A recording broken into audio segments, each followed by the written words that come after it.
오늘 주시는 하나님의 말씀 요한복음 7장 1절에서 9절의 말씀을 저와 여러분이 한 목소리로 우리 같이 봉독하겠습니다. 같이 봉독합니다. 그 후에 예수께서 갈릴리에서 다니시고 유대에서 다니려 아니하심은 유대인들이 죽이려 함이러라. 유대인의 명절인 초막절이 가까운지라. 그 형제들이 예수께 이르되 당신이 행하는 일을 제자들도 보게 여기를 떠나 유대로 가소서. 스스로 나타내기를 구하면서 묻혀서 일하는 사람이 없나니 이 일을 행하려 하거든 자신을 세상에 나타내소서 하니, 이는 그 형제들까지도 예수를 믿지 아니함이러라. 예수께서 이르시되 내 때는 아직 이르지 아니하였거니와 너희 때는 늘 준비되어 있느니라. 세상이 너희를 미워하지 아니하되 나를 미워하나니 이는 내가 세상의 일을 악하다고 증언함이라. 너희는 명절 올라가라. 내 때가 아직 차지 못하였으니 나는 이 명절에 아직 올라가지 아니하노라. 이 말씀을 하시고 갈릴리에 머물러 계시니라. 아멘. 하나님의 말씀입니다. 오늘 주시는 이 말씀으로 우리 말씀의 은혜를 나눌 때에 저와 여러분들에게 말씀의 은총과 믿음의 은혜가 함께 하시기를 바랍니다. 우리 먼저 주위 분들과 인사 먼저 나누고 말씀 나누겠습니다. 주 안에서 사랑합니다. 잘 오셨습니다. 반갑습니다. 귀한 예배의 자리에 나오신 우리 모든 분들을 주님의 이름으로 환영하고 축복합니다. 우리 지난주에 제가 말씀 나누면서 우리가 큰 기쁨으로 돌아와서 성전에서 하나님을 찬송하였더라 이런 말씀 나누면서 우리 그런 소망을 가졌습니다. 지난 일주일 동안 살아보면서 말씀대로 했더니 되더라고요. 말씀대로 했더니 이겼습니다. 말씀대로 했더니 승리했습니다. 제가 한번 뒤에 서 있어 봤는데 오늘 오시면서 단 한 분도 그렇게 말씀하신 분은 없었지만 그래도 여러분들이 그런 은혜 가운데 살았으리라고 하나님께서 인도하셨으리라고 굳게 믿습니다. 여러분들 지난 한 주간 동안 잘 사셨죠? 명절도 잘 끝났고 또 태풍도 지나갔고 또 하나 올라오고 있다고는 하지만 주의 은혜로 아무쪼록 잘 안전하게 지나갔으면 하는 바람입니다. 어떤 사람이 이 사람은 어떤 사람인가 라고 하는 것을 보려면요 여러 가지 것들을 볼 수 있겠지만 그 중에 하나는 저 사람이 시간을 어떻게 보내는가, 저 사람이 시간은 어떤 일들로 채워져 있는가를 보면 알 수가 있습니다. 뭐 하면서 보내는 시간이 제일 많은가. 그래서 제가 오랜만에 만난 예전 청년들이나 또 우리 집사 성도님들 이렇게 만나면 안부를 물을 때 좀 편하게 제가 묻는 사람들이 있으면 그렇게 묻습니다. 요즘은 뭘로 제일 바쁘니? 이렇게 물어봐요. 무슨 일 때문에 제일 바쁘니? 근데 이게 우리 스스로에게도 좀 물어볼 수 있는 질문이죠. 여러분들은 뭐 때문에 요즘 바쁘십니까? 보면 다들 바빠요. 이렇게 분주하게 살아갑니다. 어디에 마음이 제일 많이 가 있고 어떤 시간을 보내는데 시간을 내가 제일 많이 쓰고 있는가, 뭐 하는 데에 내가 시간이 제일 많이 들어가는가를 보면 내가 이런 사람이구나 라고 하는 것을 좀 돌아볼 수가 있는 것이죠. 사람도 마찬가지입니다. 그 사람이 어떤 시간을 보내고 있는가를 보면 어떤 삶을 살고 있는가를 살펴보는 데에 많은 도움이 되는 것이죠. 근데 여러분, 이게 그냥 우리가 사람을 좀 알아보고 사람 관계에서만 있는 것이 아니라 믿음에 있어서도 마찬가지입니다. 여러분, 믿음은요 시간과 굉장히 밀접한 관련이 있습니다. 우리 믿음이요.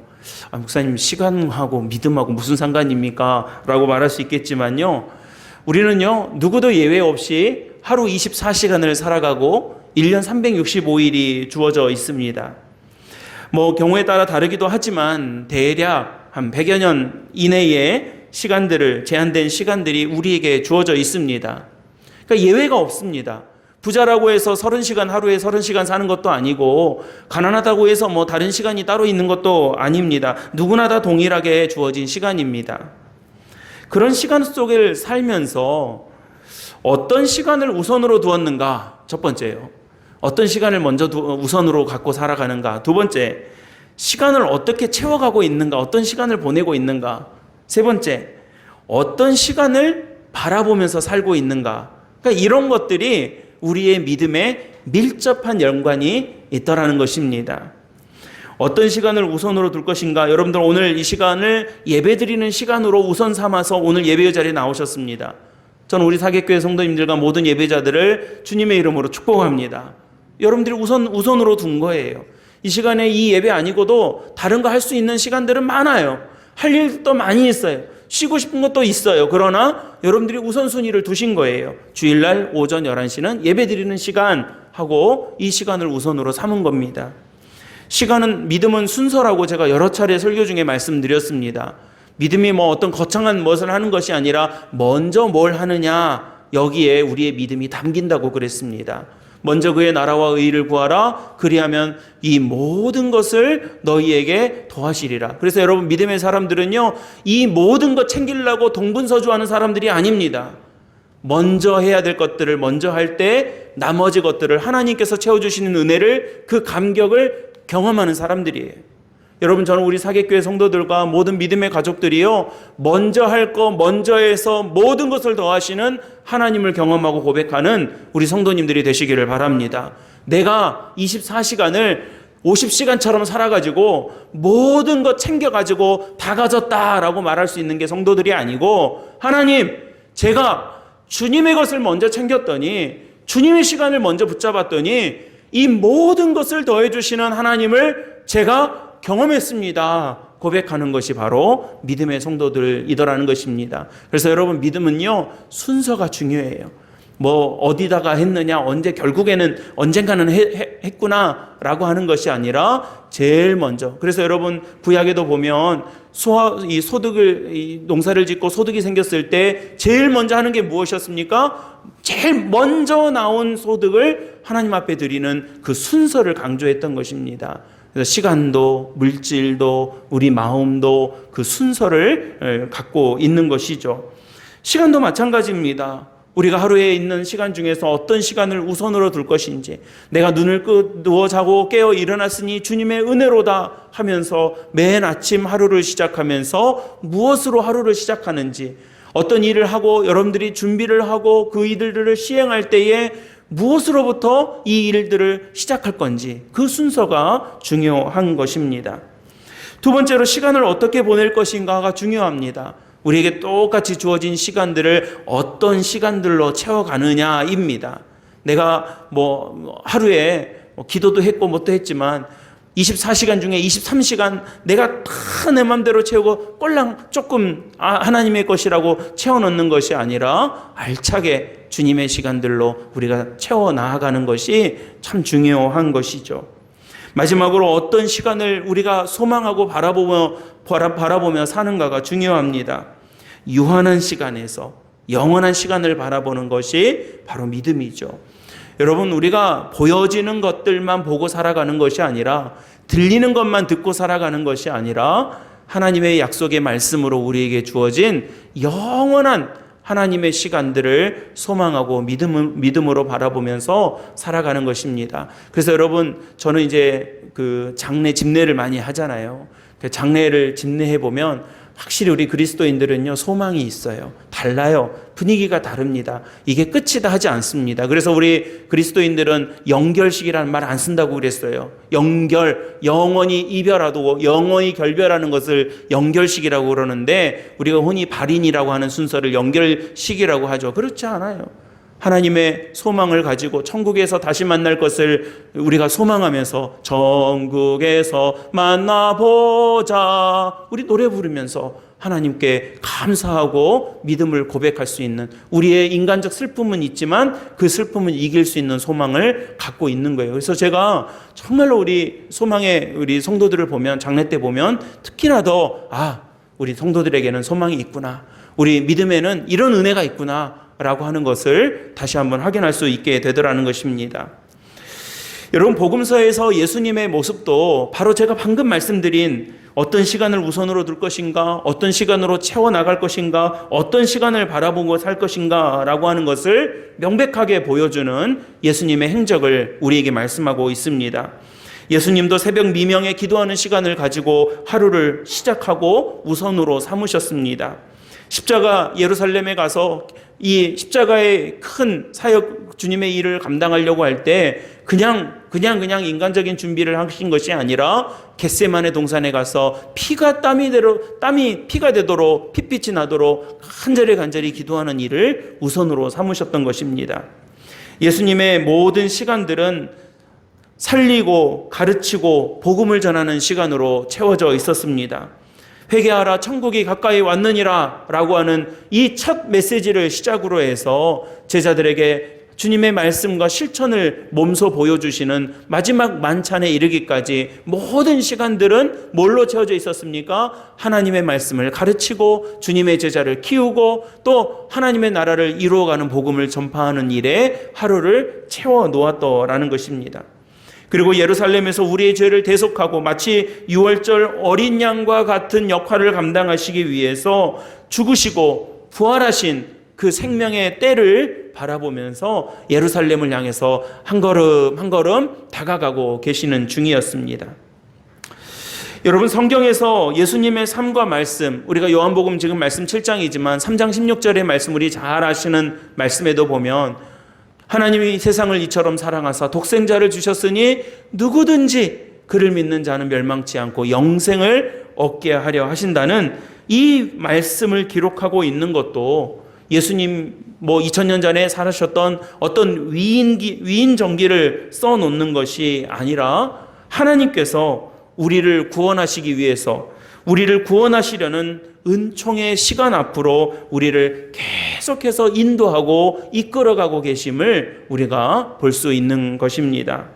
여러분, 저는 오늘 이 말씀 준비하고 나누면서 정말 간절히 그런 마음과 소망을 가지고 여러분들에게 축복합니다. 여러분, 영원한 것을 사모하는 저와 여러분들이 다 되시기를 주님의 이름으로 간절히 축복하고 소망합니다.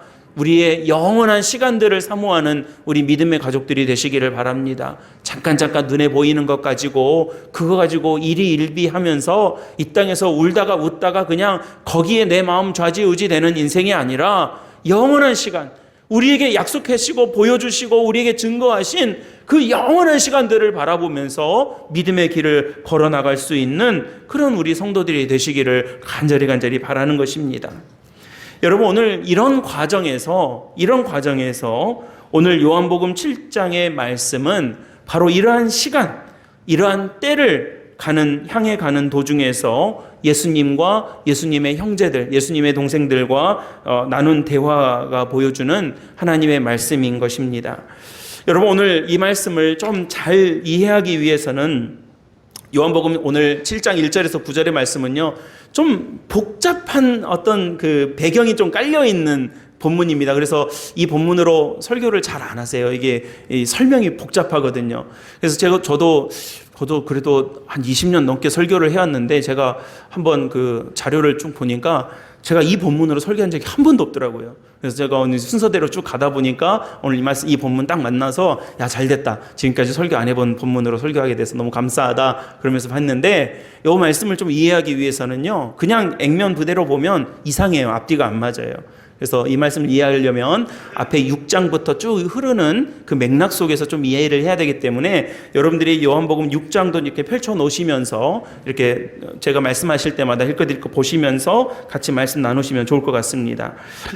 여러분, 6장 앞서 오늘 예수님과 예수님의 형제들과의 대화가 있기 전에 바로 앞에 6장이 있는데요. 이 6장에서 대표적인 사건이 있다라면 그건 단연 오병이어의 사건이었습니다. 오병이어 사건 잘 아시죠? 앞부분에 나오는데요. 이 오병이어 사건은요, 물고기 2마리와 오병, 떡 5개와 물고기 2마리로 5,000명을 먹이셨다. 실제로는 그 자리에 여자와 아이의 수는 뺐으니까 10,000명 이상이 될 것이라고 우리가 충분히 추정해 볼 수 있는 그런 상황이었습니다. 이런 사람들 밥 먹이려면 우리 권사님들, 우리 지금 주일에 주방에서 우리 식사 준비 못 하고 계시지만 이제 언젠가 우리 또 공동 식사도 다시 할 수 있겠죠. 하는 교회들도 있더라고요, 이제는. 근데 이제 공동 식사 이렇게 준비하려고 보면 몇십 명 먹잖아요. 아이들까지 해서 50명, 60명, 70명 이렇게 밥 먹을 때 있고, 교회 잔치 있거나 행사 있으면 100명도 넘게 밥을 준비하면 얼마나 분주하고 그 전날 식재료 사다가 갖다 놓고 손질하고 일이 많아요. 그러니까 여러분, 5천 명 먹이려면, 10,000명 먹이려면 얼만큼의 우리식으로 쌀이 필요하고, 고기는 얼마나 사와야 되고, 야채는 얼마나 사와야 되고, 머릿속이 까마득하지 않겠습니까? 주방 요 정도 주방 가지고는 5천 명이 아니라 500명 먹기도 버겁고 먹을 장소도 없고 그러지 않겠습니까? 근데 5병2어 물고기 2마리하고 이 떡 5개 1인분 도시락에 불과한 이것으로 이 10,000명이 넘는 사람들을 먹인 사건이 바로 그 앞에 있었다는 것입니다. 여러분, 이 일이 있고 나서 분위기요, 분위기. 예수님께서 5병2어밖에 안 되는 이 작은 것으로 5,000명이 넘는 사람들을 먹이는 기적이 있고 나서 그 현장에서 어떤 분위기가 됐을지 충분히 짐작이 되시죠. 갑자기 막 우울해지고 이런 건 아닐 거 아니에요.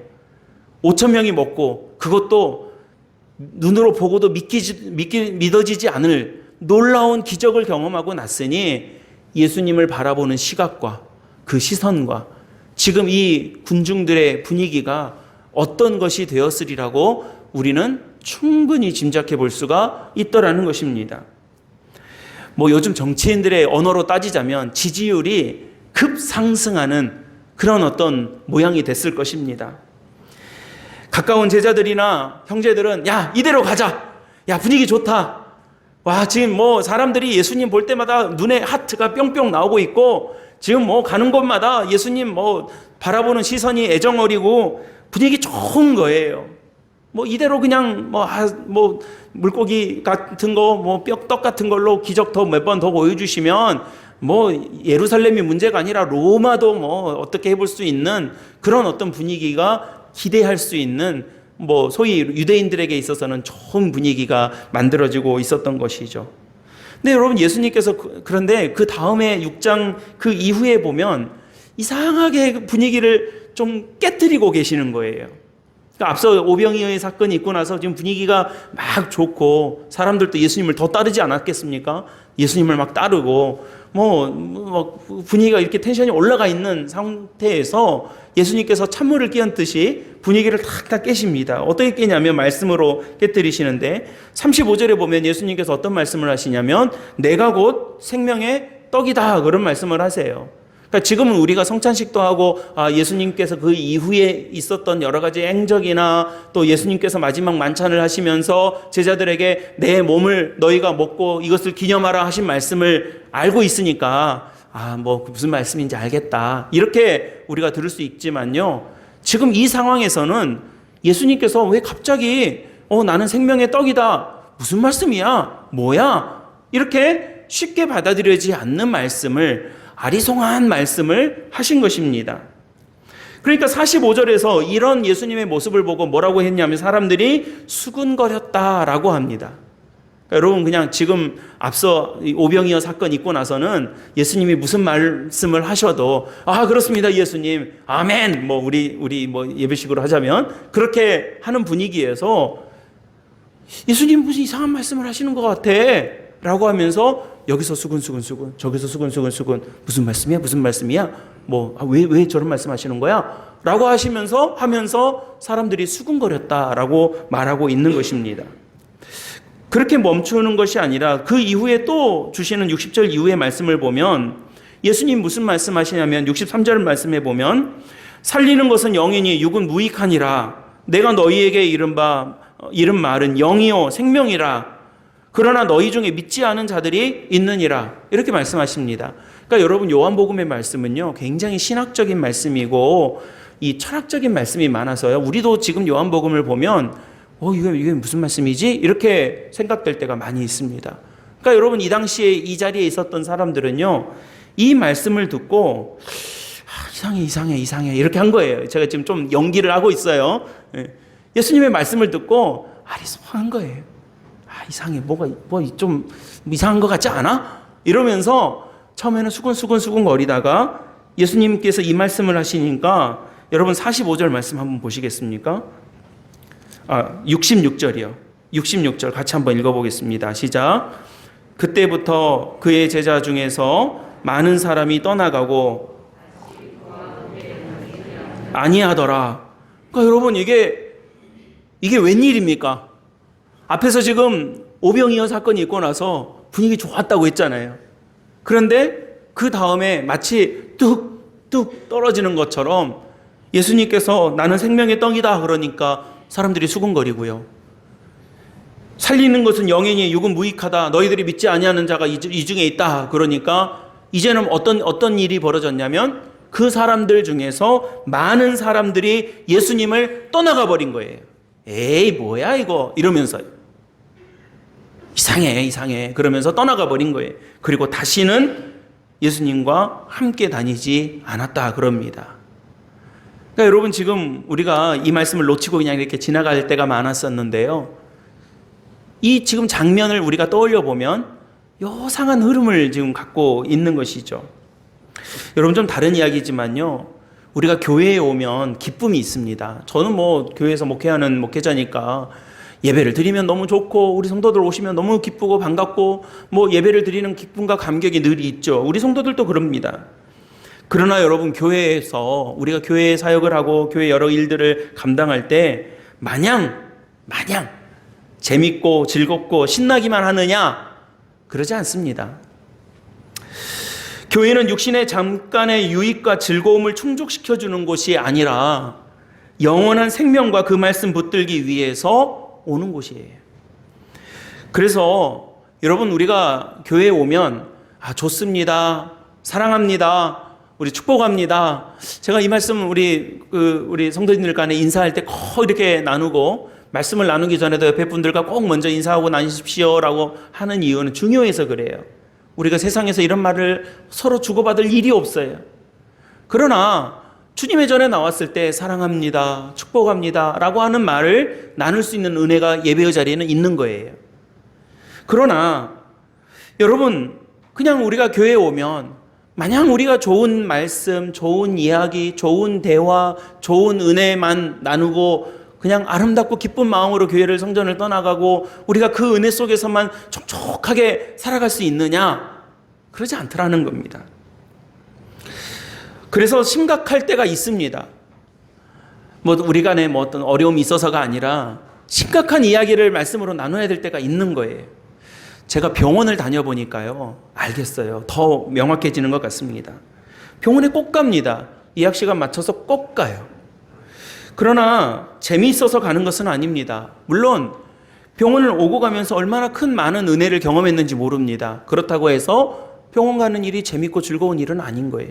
하지만 그 모든 과정을 통해서 생명을 얻고 은총을 경험하고 하나님의 고침을 경험하기 때문에 좋아서 가는 것은 아니지만 좋은 일만 있는 것은 아니지만 그 시간을 딱 지켜서 분명하게 지켜가고 있는 것입니다. 교회도 마찬가지이고 인간관계도 마찬가지입니다. 재밌는 이야기만 주고받고 농담이나 좋은 이야기만 서로 해주는 것만큼 하면 그 이상으로 성장할 수가 없습니다. 더 깊어질 수 없습니다. 우리가 좋은 더 깊고 성숙한 관계가 만들어지려면 진지하고 아픈 이야기까지도 나눌 수 있고 그런 나눔으로 함께 기도할 수 있을 때 더 성숙하고 성장하는 관계를 만들어갈 수 있는 것입니다. 여러분 예수님의 모습으로 다시 돌아가 보겠습니다. 예수님께서 분명 앞서서 오병이어 사건을 통해서 아주 1차적인 욕구, 어려움, 문제를 해결해 주셨습니다. 그것은 배고픔의 문제였습니다. 배고픔의 문제가 가벼워서가 아닙니다. 배고픔의 문제가 아니어서가 아닙니다. 여러분 배고프면 심각해지는 거 우리 다 지금도 그러지 않습니까? 좋다가도 배고프면 우리 마음 다 힘들어지고 어려울 때 많이 있지 않습니까? 그 1차적인 욕구와 부족함, 굶주림과 질병이라고 하는 그 문제를 위해서 예수님께서 분주히 돌아가신 것도 맞습니다. 게다가 오병이어와 같은 사건을 통해서 이제 수많은 사람들이 예수님을 어떤 눈으로 바라보게 되었냐면 메시아구나. 그동안 기다렸던 메시아가 저분이구나. 라고 하는 것을 이제 슬슬 알 수 있는 그런 어떤 인정받음을 시작하지 않았었습니까? 그런데 예수님과 그 정도로 그냥 오병이어 뭐 12광줄이 남는 그 식탁을 나누고 병이 낫고 그 정도로 좋게 만나면 여러분 우리가 아까 고작 길어야 100년 되는 이 시간 속에서 그냥 좋게 만난 참 좋았던 분, 참 좋은 위인 이 정도나 알고 끝나게 되는 것입니다. 복음은 세상이 줄 수 없는 놀라운 은혜를 궁극적으로 우리에게 주지만 여러분 그 과정에서 하나님의 말씀이 우리를 불편하게 할 때가 있는 거예요. 교회에 와서 좋은 소리만 듣고 싶어 하지 말아야 합니다. 때로는 하나님의 말씀이 나를 무겁게 할 때가 있어요. 때로는 하나님의 말씀이 우리를 부담스럽게 할 때가 있습니다. 여러분 우리가 말씀 듣고 아멘하고 그대로 세상에서 그 말씀 실천하고 살아갈 때 어려움이 없이 술술술술 그렇게 실천되는 게 아니에요. 이번 주에 은혜 받고 여러분들이 삶의 자리로 가서 말씀대로 살아보겠다라고 했는데 잘 안 돼요. 안 되구나. 실패했구나. 욕심내지 말아야지 했다가도 그렇게 기도하고 우리 아멘 했다가도 금세 가서 욕심내는 우리의 모습을 발견할 때가 얼마나 많이 있습니까? 용서해야지 사랑해야지 했다가도 금세 뿔이 나가지고 용서하지 못하고 형제를 나가라고 하고 형제를 미워했던 일들 우리 얼마나 많이 반복하고 있습니까? 미워하지 말아야지라고 했다가도 등 돌아서서 미워하는 마음으로 내 마음 컨트롤하지 못하고 괴로워할 때가 얼마나 반복되고 있는지 모르겠습니다. 그럴 때에 우리에게 주시는 하나님의 말씀은 우리의 부끄러운 모습을 비춰주고 우리를 조명하기 때문에 불편할 수가 있는 거예요. 내가 하나님의 말씀대로 온전하지 못하는 내 모습을 비추니 부끄러워서 내가 몸둘 바 모르고 불편할 때도 있는 것입니다. 그러나 여러분 그 말씀 그럼에도 불구하고 내가 듣고 붙잡을 때 참 생명을 얻을 수 있더라는 것입니다. 우리 어른들 중에 나 치과 못 가겠다 이런 분들 많이 계세요. 나 내시경 검사 받아야 되는데 내시경 검사 잘 못하겠다 그런 분들 많이 계십니다. 왜 그러냐고 물으시면 안 좋은 소리 들을까 봐 겁난다는 거예요. 치과 갔더니 뭐 이것도 고장났고 저것도 고장났고 저것도 썩어서 그래서 큰 공사해야 됩니다. 이 소리 들을까 봐 못 가고 있다는 분들 되게 많은 거예요. 내시경 검사 한 번씩 2년에 한 번씩 국가검진할 때 해야 되는데 그거 뭐 좀 안 좋은 거 나올까 봐 나 못하겠다. 이런 분들도 제법 많이 계시는 거예요. 그러지 말아야 돼요. 그러면 안 됩니다. 검사해야죠. 확인해야죠. 그리고 거기서 문제가 생기면 부담스럽지만 칼을 대야죠. 고쳐야죠. 우리의 영혼도 마찬가지인 거예요. 비춰봐야 뭐 좋은 거 있겠어 하고 이리저리 외면하는 것이 아니라 부끄럽지만 부담스럽지만 비춰서 확인되었을 때는 하나님의 은혜로 고쳐야 되는 것입니다. 다시 본문으로 돌아가 보겠습니다. 예수님께서 심각한 소리를 하시니까 사람들이 떠나가 버렸습니다. 게다가 오늘 71절 말씀에 보면 드디어 누가 등장을 하냐면 가룟 시몬의 아들 유다를 가리키심이라 라고 하면서 예수님을 나중에 팔게 되는 가룟 유다에 대한 언급도 이제 구체적으로 시작하게 된 것입니다. 이 시대의 교인들이 줄어든다고 말합니다. 교회를 떠나는 이들이 많다고 마치 오늘 본문의 말씀처럼 말씀하고 있습니다. 저는 목회를 하는 목사니까 교인 한 명 줄어드는 일은 너무나도 가슴 아픈 일이지만 또 이 말씀을 보고 우리의 살아가는 세상을 볼 때 그렇다고 세상 천지 잊지 말아야 될 일이 일어나고 있는 것도 아니더라는 것입니다. 그러니까요, 여러분, 교회에 나오신 우리 성도님들과 믿음을 붙잡고 계시는 우리 성도님들이 은혜를 잘 붙들면서 이 시대를 살아가셔야 되는 겁니다. 사랑하는 우리 사객교회 가족 여러분, 우리 성도 여러분, 은혜 꼭 붙잡고 사시기 바랍니다. 세상이 그래요. 지금 세상이 이런 때예요. 이럴 때일수록 내게 주신 하나님의 은혜를 놓치지 마시고 그 은혜 붙잡고 여러분들이 서야 할 자리에 잘 서 계시면 되는 거예요. 겨울에는요 꽃 필 필요가 없어요. 겨울은 지나가야 돼요. 태풍이 부는데 제가 어제 우리 마당 열심히 쓸었거든요. 청소하느라고. 그런데 오늘 밤 되면 아마 난리 법석이 또 돼버릴 거예요. 그럴 때는 오늘 저녁에 내가 어제 다 쓸어놨는데 또 바람이 불어 또 쓸어 하고 오늘 밤에 태풍 막 부는데 마당에 가서 혼자 빗자루질 하고 있으면 안 돼요. 오늘 저녁에 지나가도록 좀 기다렸다가 다 지나가고 나면 그때 다시 쓸으면 되는 거예요. 여러분, 하나님의 은혜를 소망해야 될 시기에는 여러분들이 은혜를 잘 붙잡고 살아가시면 되는 겁니다. 그리고 우리 믿음의 가족들이 그런 은혜 가운데 살아가시기를 바랍니다. 지금 분위기가 이러다 보니까, 지금 예수님의 전후 상황들을 제가 말씀드렸죠. 이러다 보니까 예수님의 동생들이, 예수님의 형제들이 예수님한테 좋은 제안을 하나 합니다. 근데 제가 지금 좋은 제안이라고 했지만 사실 좋지 않은 제안을 한 거예요.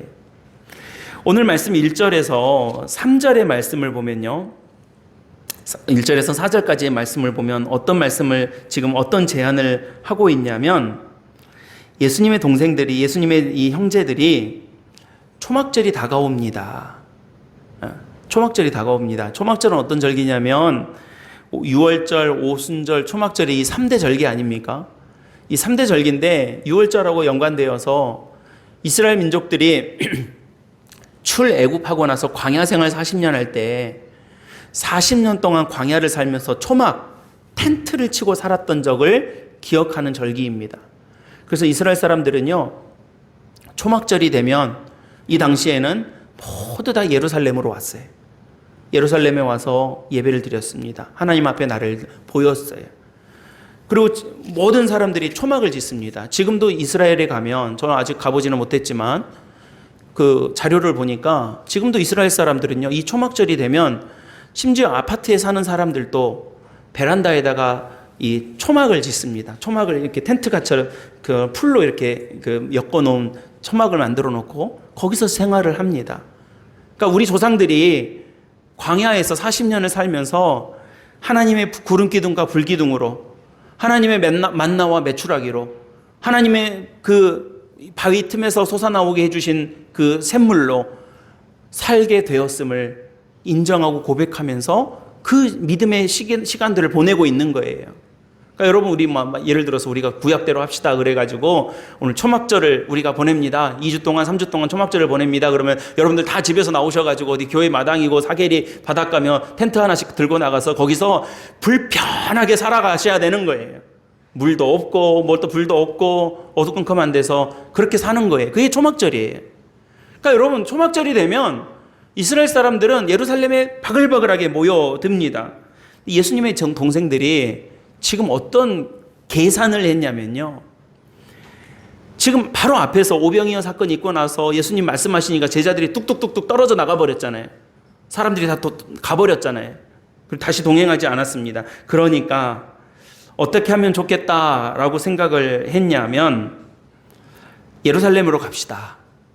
초막절이 다가왔으니까 안 그래도 사람들도 많이 모이고 이만한 능력이면, 이만한 기적이면 여기 갈릴리 촌동네에서 여기서 북적북적하고 사람들도 막 가버리는데 여기서 그냥 이렇게 있을 것이 아니라 우리 예루살렘으로 가서 그 많은 사람들 앞에서 많은 하나님의 능력을 보여줍시다. 그럼 대박입니다. 이런 분위기를 지금 설명하고 제안하고 있었던 것입니다. 왜 이렇게 했다는 것을 알 수 있냐면요, 5절 말씀 보면 바로 알 수 있어요. 여러분, 5절 말씀 같이 한번 읽어보실까요? 5절입니다. 시작. 이는 그 형제들까지도, 아멘. 좋은 이야기는 아니죠. 지금 이 예수님께 이런 제안을 했던 말을 얼핏 들으면요, 주님, 큰 물에 가서 놉시다. 여기서 갈릴리 사람들, 이 촌동네 사람들 몇 사람들한테 이 오병이어 이런 기적 보여줘봐야 뭐 몇 말씀 하시니까 그냥 가버리지 않습니까? 그러니까 어디 서울로 갑시다. 예루살렘으로 갑시다. 사람 많은데, 안 그래도 초막절이라서 사람들 바글바글하게 모여드니까 거기 넓은 데 가가지고 거기서 합시다. 지금 이런 내용이에요. 그러니까 얼핏 보면, 야, 예수님 뭐 이렇게 예수님 잘 모셔가지고 좀 넓은 동네 가서 좀 능력 좀 제대로 보이게 하시고 하나님의 아들인 것을 제대로 좀 보여주고 싶어하는 이 동생들의 마음처럼 보이죠. 아니에요. 아니었어요. 분명하게 말씀하고 있어요. 그의 동생들이, 그의 형제들이 어떻게 했다고 그럽니까? 예수님을 믿지 아니함이로라. 그러니까 여러분, 예수님을 믿지 않는 이 동생들의 제안이라고 하는 것은 이제 나중에는 달라져요. 예수님 돌아가시고 나서, 부활하시고 나서는 달라지지만 지금 이 상황에서 예수님의 형제들이 제안하고 있는 이 모습은 지극히 인간적이고 지극히 계산적이고 지극히 사람의 마음으로 되어진 그런 제안이었다라고 하는 것입니다. 예수님의 형제들조차도요, 예수님을 예수님으로 보지 않았습니다. 가까이서 예수님의 능력도 보았고 가까이서 예수님의 말씀도 들었지만 하나님의 은혜가 그들에게 있지 아니하니 예수님을 그저 혈육의 형제, 가까운 이웃, 그냥 옆에 있는 사람 이렇게 보았지 하나님께서 우리에게 인카네이션, 우리에게 화육하신 하나님 자신이라고 하는 사실을 조금도 받아들이지 못하고 있더라는 것입니다. 여러분, 성령의 역사, 말씀의 은혜는 다른 것이 아닙니다. 예수님을 예수님으로 보는, 예수님을 그리스도로 아는 그 은혜가 성령의 역사요, 말씀의 은혜입니다. 제가 말씀을 전하고 우리가 함께 기도하고 예배를 드릴 때에 우리에게 주어질 제일 귀한 은총이 무엇입니까? 예수님은 그리스도이십니다. 나는 내 인생은 그리스도로 말미암아 구원을 받습니다. 내가 구원을 얻을 수 있는 그 유일한 통로는, 유일한 길은 길이요 진리요 생명이신 예수님 통해서입니다 라고 하는 그 고백을 우리가 이 자리를 통해서 하게 되는 것입니다. 예수님을 죽이려고 혈안이 되었던 유대인들은 그렇다 치고 가까이서 예수님의 모든 것을 지켜본 형제들임에도 불구하고 예수님을 예수님으로 보지 않았다라는 것입니다. 여러분, 이런 것을 보면요, 오늘 이 결론의 말씀으로 우리가 도달하게 되는데 어떤 사실을 이 믿음에 대해서 확인할 수 있습니까? 전적인 하나님의 은혜라고 하는 것을 우리가 고백할 수 있는 것입니다. 믿음은요, 전적인 하나님의 은혜입니다. 여러분, 저 한번 따라해 보시겠습니까? 믿음은 전적인 하나님의 은혜입니다. 한 번만 더 해보시죠. 믿음은 일방적인 하나님의 은혜입니다. 여러분, 무엇으로 된 일이에요? 하나님의 은혜로 된 일이에요. 오늘 우리에게 겨자씨만한 믿음이 있다라면 저에게, 우리 장로님에게, 권사님에게, 남신도들에게, 여신도들에게, 우리 자녀들에게 겨자씨, 요만한 겨자씨만한 믿음이라도 있다면 내가 잘나서, 내가 뭐 해서, 내가 신앙이 몇 년 돼서, 내가 목사여서, 내가 장로님이어서, 내가 권사님이어서, 내가 집사님이어서 된 일이 아니라 하나님의 은혜로 주어진 일이라는 것을 우리가 볼 수 있습니다. 믿음에 대한 정의는 많습니다. 제가 뭐 여기서 믿음은 이런 것입니다, 저런 것입니다, 길게 설명하지 않아도 괜찮아요. 믿음에 대한 정의는 여러분들 평생 교회에 오시면서 많이 들으셨을 것입니다. 믿는 사람들이 어떻게 해야 된다는 사실도 많이 들으셨습니다. 믿음이 중요하다는 것도 다 알고 있습니다. 그러나 이것이 쉬운 일은 아닙니다. 우리가 마음 오늘 굳게 먹었다고 해서 그대로 척척 되는 일도 아닙니다. 아닙니다. 믿음 갖는 게 세상 쉬운 일 같습니다. 주 예수를 믿으라, 그리하면 너와 내 집이 구원을 얻으리라고 말씀하셨으니 여러분, 우리가 믿으면 되는 거 아닙니까? 그래서 예수님 만나서 믿게 된 사람들이 얼마나 구원받는 모습들을 우리가 얼마나 많이 봤습니까? 세상 쉬운 일 같이 보입니다. 그러나 이게 또요, 세상 어려운 일입니다. 믿어져야 믿을 거 아닙니까? 물론 살면서 믿는 척 할 수는 있습니다. 그러나 내가 마음으로 믿고 의에 이르고 구원에 이른다는 사실은 내가 믿어져야, 그 믿어지는 것이 바로 은혜로 되어져야 내가 믿습니다라고 고백할 수 있다라는 것입니다. 자주 말씀드리지만 하나님의 말씀인 성경은요, 창세기 1장 1절부터가 우리의 이성과 마음으로 생각해 보면 탁 막히는 구절입니다. 하나님이 하나님이 말씀으로 세상을 창조하셨다라고 하는 이 사실부터가 믿어져야 믿을 거 아니에요. 과학적으로 설명한다고 여러분들이 납득하시겠어요? 제가 뭐 1000번, 1000번 강요하고 강조한다고 되겠어요? 여러분, 창세기의 말씀이, 구약의 말씀이, 십자가의 구원의 역사가 믿어져야 내가 이걸 믿습니다라고 고백할 수 있는 것 아니겠습니까? 그래서 여러분, 믿음은요, 전적인 하나님의 은혜예요. 여러분들이 오늘 그 은혜 가운데 부름받았다는 사실을 꼭 기억하시기를 바랍니다. 여러분들을 놓지 아니하시는, 여러분들을 포기하지 아니하시는, 여러분들을 오래 참으사, 우리를 대하여 오래 참으사 구원의 날에 이르기까지 우리를 지키시는 하나님의 은혜가 저와 여러분들에게 주어졌다는 사실을 우리는 꼭 기억해야 하는 것입니다. 코로나 이 어려운 시기를 우리가 보내면서도 주님의 몸된 교회를 주님의 은혜로 우리를 지켜주셨습니다. 어려움 가운데 있어요. 많은 성도들이 어려움 가운데 있습니다. 그럼에도 불구하고 그 은혜 가운데서 하나님의 은혜로 우리를 지키시고 인도해 주셨던 것입니다. 그걸 모르면 평생을 교회는 다닐 수 있어도 믿음은 없을 수 있는 것입니다. 요즘 몇몇 분들이 수리남이라고 하는 드라마인가 영화인가가 인기가 있다고 그래서 이게 뭔가 하고 찾아봤더니 뭐 몇 분짜리로 뭐 전부 다 보려면 시간이 없어서 몇 분짜리로 좀 요약해 놓은 것이 있어서 한번 봐봤습니다.